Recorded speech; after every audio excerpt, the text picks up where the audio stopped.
자, 저희 계속해서 이제 수능 마무리 D-3일 이제 마무리 점검에 대한 이야기를 나눠보도록 할 텐데요. 이번에는 이제 노하우를 좀 구체적으로 정리를 해볼까 합니다. 조은 선생님께서 네. 정리를 해주실 거죠. 먼저 네. 우리 준성 학생의 노하우요. 네, 그러겠습니다. 자, 수능 만점을 받고 정시를 통해서 연세대 의예과에 합격한 우리 박준성 학생의 수능 만점 노하우를 화면을 보시면서 소개를 해드리겠습니다. 네. 자, 준성이의 수능 만점 노하우, 이미지 트레이닝과 실전 모의고사를 통한 다양한 상황 경험. 두 번째는 실수에 대한 대비입니다. 예, 지금 이제 박준성 학생의 수능 만점 노하우를 살펴봤는데요. 왜 저렇게 꼽았는지 혹시 준성 학생이 직접 본인에 대한 설명을 좀 해주실까요? 먼저 이미지 트레이닝과 실전 모의고사를 통해서 굉장히 다양한 상황들을 경험해봤기 때문에 예. 당일날 시험장에 들어가서 당황하지 않고 제 실력을 발휘할 수 있었다고 생각을 하고, 두 번째로 이제 실수에 대한 대비, 그 검토법 준비를 많이 해뒀기 때문에 실수로 틀릴 수 있는 한 문제 한 문제를 다 잡아내서 좋은 결과를 얻은 것 같습니다. 당일날 수학 한 문제, 과학 각각 한 문제씩을 고쳐서 답을 냈거든요. 타종 직전에 답 하나 고쳐서 냈는데 그게 고친 답이 맞아서 굉장히 그 검토법이 효과적이었다고 생각을 합니다. 또 이제 뭐 하나 더 추가를 하자면 운도 좋았던 것 같습니다. 겸손하기까지. 그러니까요. 우리 준성 학생은 이제 이미지 트레이닝, 검토, 그리고 운까지 꼽아줬고요. 예. 우리 혜원 학생의 노하우는 선생님도 정리를 해주실까요? 네, 우리 혜원 학생 이제 수시에서 성균관대 글로벌 리더 학과에 합격을 했지만 또 수능에서 또 만점을 받았는데요. 바로 우리 혜원 학생의 수능 만점 노하우를 또 화면을 통해서 소개를 해드리도록 하겠습니다. 자, 혜원이의 수능 만점 노하우. 첫 번째, 손으로 뭐든지 쓰면서 공부한 것. 두 번째, 무슨 과목이든 10번 이상 반복한 것. 그리고 세 번째, 마지막입니다. 마음을 편하게 가진 것. 이게 바로 노하우입니다. 네. 예. 아까도 잘 살펴봤듯이 10번. 네, 10번. 예, 그 10번이라는 그 숫자가 네. 갖고 오는 좀 의미가 참 무거운데요. 예, 이렇게 꼽아준 이제 선생님의 말씀대로 우리 혜원 학생이 이제 본인의 이야기를 한번 잠깐 해주시면요. 1번은 검증되지는 않았지만 어쨌든 제 생각에는 암기할 때 그냥 밑줄 치고 눈으로 보면서 외우는 것보단 손으로 쓰면서 외우는 게 공부가 훨씬 잘 되는 것 같아서 저렇게 꼽았습니다. 제 고등학교 1학년 담임 선생님께서 해주셨던 말씀이고 또 고등학교 내내 제 좌우명 같았던 말이었는데, 공부할 때 힘들게 자기가 제일 하기 싫은 방법으로 공부하라는 거 말씀하셨거든요. 그래서 손으로 쓰는 게 진짜 귀찮고 쓰다 보면 손도 아프고 정말 힘든 방법이긴 하지만 그래도 또 그런 만큼 기억에도 잘 남는 것 같습니다.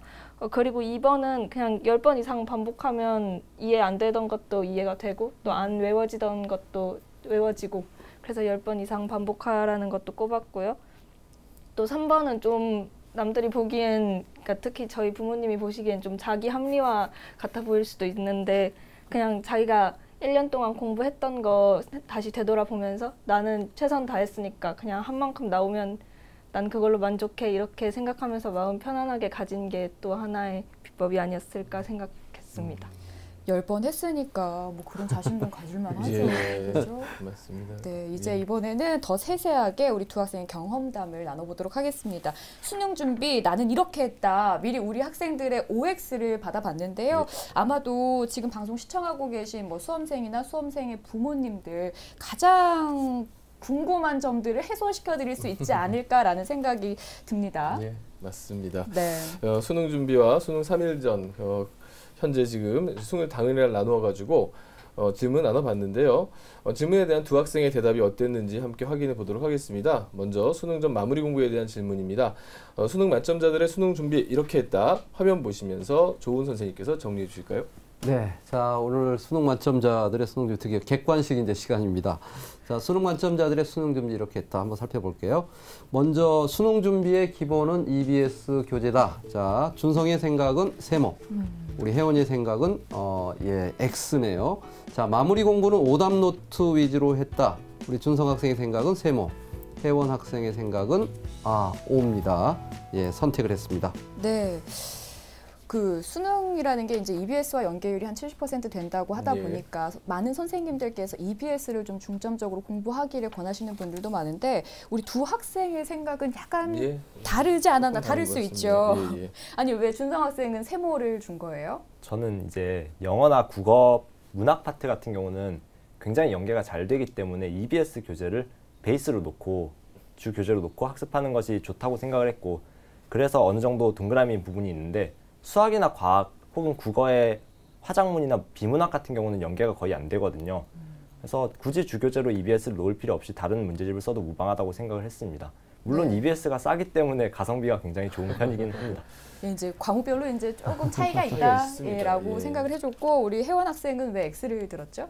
결국 EBS 연계율이 좀 높긴 해도 그래도 결국 가장 중요한 건 그냥 기본기가 아닌가 생각해서 X라고 표시했습니다. 기본기가 최우선이 돼야 한다 이런 얘긴데요.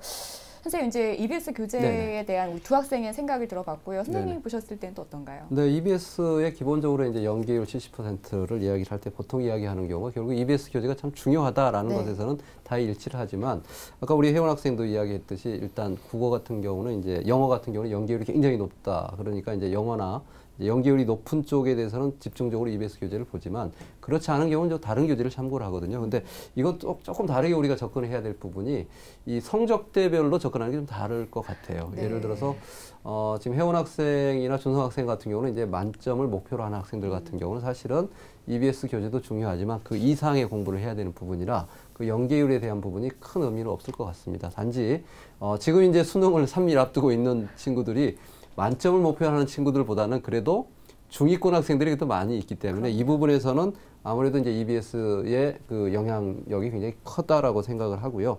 그래서 이제 일단 기본적인 것은 기본을 위한 공부를 하기 위한 EBS 교재가 필요하다. 네. 이런 부분이고 특히 그 고득점을 위해서 노력하는 친구들 같은 경우는 아까 우리 준성 학생이나 혜원 학생의 전략처럼 연계율이 높은 쪽과 아닌 쪽에 대한 구분을 해가지고 공부를 하시는 것이 이렇게 차별화해서 하는 방법이 하나의 효과적인 방법이 아닐까 이렇게 생각이 됩니다. 네. EBS 연계 교재도 선택과 집중이 네. 필요하다 이런 네. 말씀이신데요. 자, 다음 질문 이제 마무리 공부는 오답 노트 위주로 공부했느냐에 대한 질문에서 답이 약간 또 엇갈렸습니다. 네. 먼저 이혜원 학생은 이제 O라고 했는데요. 왜 O라고 대답하셨는지. 저는 오답 노트 위주로 마무리 공부 좀 많이 했었거든요. 저는 수학이 진짜 좀 약해서 그냥 수학에서 보면서 옛날에 10번 이상 틀렸던 문제 같은 거 다시 풀어보고 또 모의고사에서 틀렸던 문제 또 19번, 20번, 21번 또 30번 문제 다시 보면서 공부했었습니다. 그렇군요. 그에 반해서 이제 우리 준성 학생은 또 세모라고 대답을 했는데요. 그 이유가 뭘까요? 저는 이제 오답 노트의 일종인 실수 노트 아까 말씀드렸던 네네. 실수 노트를 유심히 봤는데 그것보다 이제 실전 모의고사를 통해서 검토법을 준비하는 것들을 좀 더 중점적으로 생각을 했기 때문에 세모를 줬습니다. 그렇군요. 선생님께도 제가 여쭤볼게요. 문 선생님. 예. 오답 노트라는 게 활용 방법이 또 따로 있을 것 같아요. 오답 노트 활용 방법은요. 일단 오답 노트를 만들 때 많은 학생들이 되게 예쁘게 만들려고 하는 학생들이 예. 있어요. 그러실 필요는 그렇죠. 없고요. 그냥 자기가 이제 틀렸던 시험지에 좀 투박하게 잘라가지고 턱 노트에 붙여도 도움이 되고요. 특히 이제 수능 볼 때 그 쉬는 시간이 한 20분쯤 되거든요. 네. 그때 잠깐 살펴보는 것도 굉장히 도움이 많이 됩니다. 그렇군요.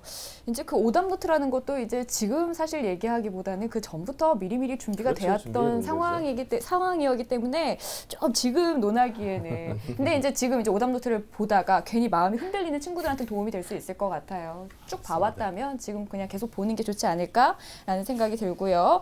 자, 이제는 좀 이제 수능을 3일 앞두고 있었을 네. 때 어떻게 준비했는지에 네네네. 대해서 좀 살펴보도록 하겠습니다. 선생님 살펴주실까요? 네네. 진짜 3일 남았습니다. 네. 자, 수능 만점자들의 수능 3일 전 수능 준비를 위해서 어떻게 준비했는지 한번 화면을 보면서 객관식으로 한번 테스트를 해보도록 하겠습니다. 자, 화면 보겠습니다. 자, 수능 만점자들의 수능 준비 이렇게 했다. 자, 수능 3일 남겨두고 다시 풀어본 문제가 있다. 우리 준성 학생의 생각은 X, 혜원 학생의 생각은 O 이렇게 엇갈렸네요. 네. 자, 수능 3일 앞두고 취약한 영역을 집중적으로 공부했다. 우리 준성 학생과 혜원 학생 모두 O를 했습니다. 그리고 수능 전 며칠 동안 수능 날 시간표에 맞춰서 생활을 했다. 우리 두 학생 모두 O로 답을 했습니다. 그리고 마지막으로 수능 3일 전 수능 만점을 위해서 한 것이 있다라는 질문에 우리 준성 학생은 O, 혜원 학생은 X로 이렇게 엇갈린 답변을 했습니다. 네, 그러면 이제 하나하나 왜 그렇게 대답을 네. 했는지 좀 살펴보도록 할게요. 그 수능 3일 남겨두고 다시 풀어본 문제가 있다에 우리 혜원 학생은 이제 없다, 있다라고 대답을 한 거죠. 헷갈리네요. 네. 어떤 문제 다시 풀어본 거죠? 저는 아까 말했듯이 그냥 수학에서 계속 풀어도 또 틀리는 문제 같은 거 주로 많이 풀어보고 네. 했습니다. 아까 말했던 그 몇 번 했던 그 예, 문제들이요. 주로 이제 10번 틀린 거. 네, 네, 그리고 네. 틀린 것도 10번 있습니다. 예. 그런가 하면 이제 수능 3일 앞두고 취약한 영역을 집중적으로 공부했다는 질문에 왜 박준성 학생과 혜원 학생이 모두 오라고 대답을 했는데요. 왜 그렇게 대답했는지 먼저 박준성 학생 한번 얘기해 주시죠. 저는 이제 제가 취약한 부분이라고 생각했던 게 실수하는 것이기 때문에 실수했던 부분들, 실수했던 것들 그리고 과학에서 어떻게 틀렸던 것들을 주로 봤습니다. 네, 그렇군요. 그 혜원 학생도 혜원 학생도 오라고 대답을 했죠. 예. 그랬고 이제 3일 전에 취약한 영역을 집중적으로 공부를 했다고 하는데 선생님 이런 방법이 네네네. 정말 효과가 있을까요? 네, 당연히 효과가 있을 것 같고요. 특히 그 고득점 학생들 같은 경우는 아까 준성 학생 처음에 이야기했지만 처음에 모의고사를 계속 본인이 테스트를 할 때 8할 이상을 395점 이상 맞았다면 기본적으로 고득점을 예상하고 있거든요. 그러니까 네. 고득점을 예상한 학생들은 본인이 취약한 구조를 분명히 알고 있습니다. 네. 그래서 어떻게 보면 이 취약 부분에 대한 공부를 하는 것이 맞다라고 생각이 되고요. 그렇지만 또 공부가 조금 약한 학생들 같은 경우는 네. 오히려 취약하는 부분보다는 본인이 잘하는 부분을 더 하는 것도 하나의 방법일 수가 있을 것 같습니다. 역시 예. 그것도 이제 학생별로 다 다른 문제인데 네네네. 그리고 이제 두 학생 다 수능 며칠 전부터 수능 날처럼 생활을 했다에 오를 들어줬거든요. 혜원 학생은 그럼 어떻게 생활을 한 거예요? 그냥 수능 시간표대로 일어나서 그냥 수능 시간표대로 국어, 수학, 영어, 뭐 사탐 이 순서대로 그냥 풀고 네. 그냥 그게 전부입니다. 예. 박준성 학생은 또 어떻게 생활했습니까? 저도 이제 수능 시간표에 맞춰서 9시에 이제 국어 풀기 시작하고 이런 식으로 해서 그냥 수능 시간표대로 실전 모의고사를 매일 풀었고 또 이제 실전 모의고사를 풀고 나서 남은 시간에 조금 남은 공부들을 했습니다. 예. 마지막으로 이제 수능 3일 전에 그 수능 만점을 해서 뭔가 한 것이 있다라는 질문에 준성 학생만 그렇다고 대답을 했는데 뭐 주문을 외운 건가요? 아브라카타브라. 예. 어떤 내용입니까? 그런 되게 독특한 그런 건 아니고요. 그냥 네. 일반적인 이미지 트레이닝이나 실전 모의고사들을 통해서 실전 감각 유지를 하는 것에 힘썼는데 그게 수능 만점을 위해 했던 것이라고 저는 생각했기 때문에 동그라미를 골랐습니다. 네, 그렇군요. 그럼 이번에는 이제 수능 당일로 한번 가보도록 하겠습니다. 수능 만점자들의 수능 준비 이렇게까지 했다.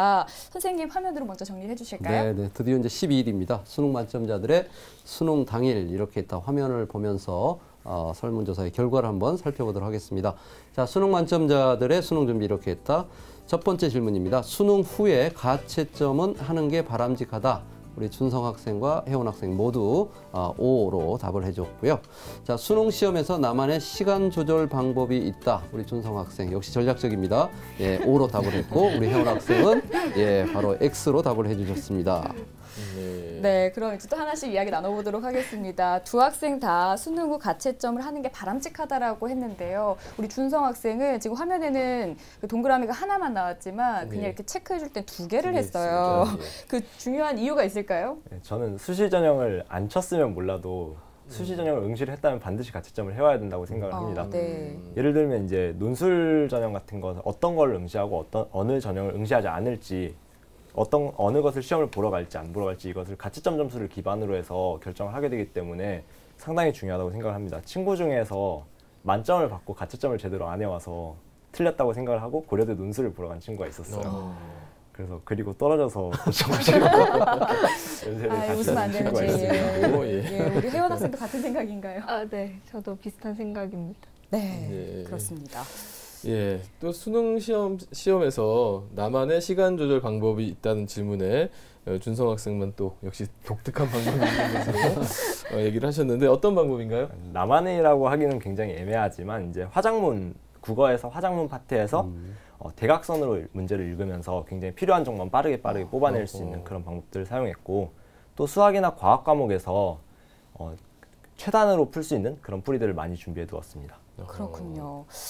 자, 지금까지 그 어디서도 들을 수 없는 수능 만점자들의 합격 노하우 들어봤는데요. 네. 마지막으로 수능 D-3 합격의 그날까지 잊지 말아야 할 것에 대한 이야기를 나눠보도록 하겠습니다. 여러분은 지금 기적의 TV 상담받고 대학 가자 2015학년도 수능 만점자가 전하는 수능 D-3 마무리 점검 함께하고 계십니다.